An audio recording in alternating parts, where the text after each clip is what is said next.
हर गांव से ऐसी आवाज बुलंद हुई जो पंडितों के लिए मौत का संदेश था। हजारों लाखों का हजूम कश्मीर की सड़कों पर उतरकर जहरीले नारों में उद्वेष कर रहा था जो पहले कभी नहीं सुना था, ना देखा गया था। पूरे कश्मीर में मस्जिदों से घोषणा की जा रही थी कि कश्मीर पाकिस्तान बनेगा। मुजाहिदीनों की प्रशंसा में चारों तरफ गुणगान किया जा रहा था और भीड़ में खुले तौर पर बंदूकें लहराई जा रही थी। जागो जागो सुबह हुई, रूस ने बाजी हारी है, हिंद पे लर्जा तारी है, अब कश्मीर की बारी है। बार बार ये गाना मस्जिदों से चलाया गया। अगर कश्मीर में रहना है अल्लाह अकबर कहना होगा। ए जालिमों, ए काफिरों, कश्मीर हमारा छोड़ दो। इन नारों का सिलसिला मानो थमने का नाम नहीं ले रहा था। एक बंद होता था तो दूसरा शुरू हो जाता था।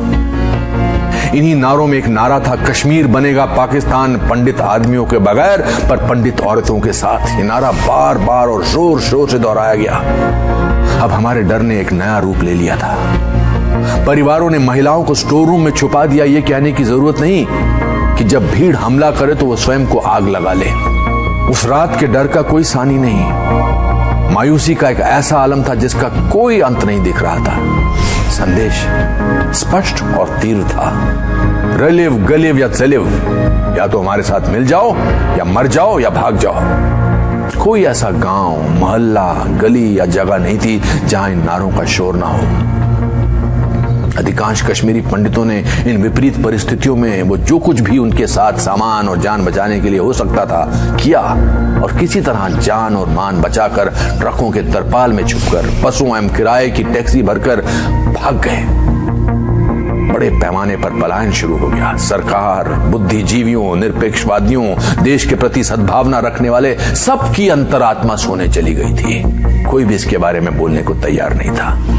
19 जनवरी 1990 के बाद के दिनों में कश्मीरी पंडितों का कत्लेआम शुरू हो गया और कश्मीरी पंडितों पर अत्याचार की इंतहा होने लगी थी। बांदीपुरा में शिक्षिका गिरिराज टिक्कू की गैंगरेप के बाद हत्या की गई। इस तरह की सैकड़ों खबरें आम हो रही थी। इस पर पूरी किताबें लिखी जा सकती है कि किस प्रकार से लोग आतंकवादियों से प्रताड़ित हो रहे थे और किस तरह प्रशासन मूक दर्शक बनकर कश्मीरी पंडितों पर हो रहे अत्याचारों को अनदेखा कर रहा था। 1991 तक ज्यादातर पंडित घाटी से पलायन कर गए और उन्हें जम्मू के दुर्गम स्थानों में कांटों व धूल भरे टेंट शिविरों में रखा गया। 60,000 से ज्यादा परिवारों ने पलायन किया और उनको ऐसे शिविरों में रखा गया जहां शौचालय जैसी मूलभूत सुविधाएं भी नहीं थी। एक परिवार को एक टेंट अलॉट किया गया जिसमें 10-10 सदस्य कभी कभी साथ ही सोते थे। निजता का नितांत अभाव था। इन शिविरों में काफी बड़ी तादाद में बीमारी से मौतें भी हुई।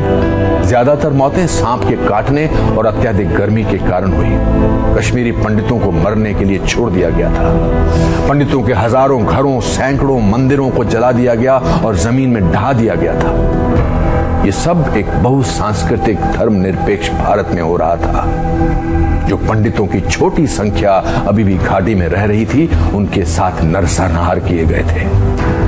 आतंकवादियों ने 2 महीने के बच्चों को भी नहीं बख्शा।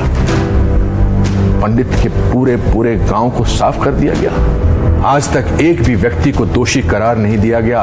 हजारों पंडितों की हत्या व नरसंहार की सजा तो दूर की कौड़ी है। किसी ने इस नरसंहार और पलायन पर कोई इस प्रकार की चिंता प्रदर्शित नहीं की। हमारे घर सूने पड़े हैं, मंदिर अपवित्र हैं, सब कुछ ढहने को है।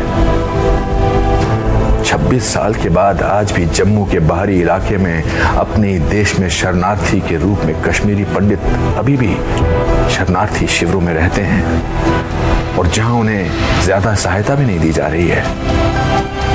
आज की सोशल मीडिया की पीढ़ी में जब दुनिया में गरीबी बढ़ रही है और लगभग सब कुछ उंगली की टिप पर उपलब्ध हो रहा है, तब भी हमारे अपने देश के नागरिकों की उनके अपने देश में ही दुर्दशा बनी रहती है और उन्हें उनके हाल पर यूं ही छोड़ दिया जाता है। इस सब के बावजूद मैं आज भी उम्मीद करता हूं कि हमारे साथ इंसाफ हो। जय हिंद।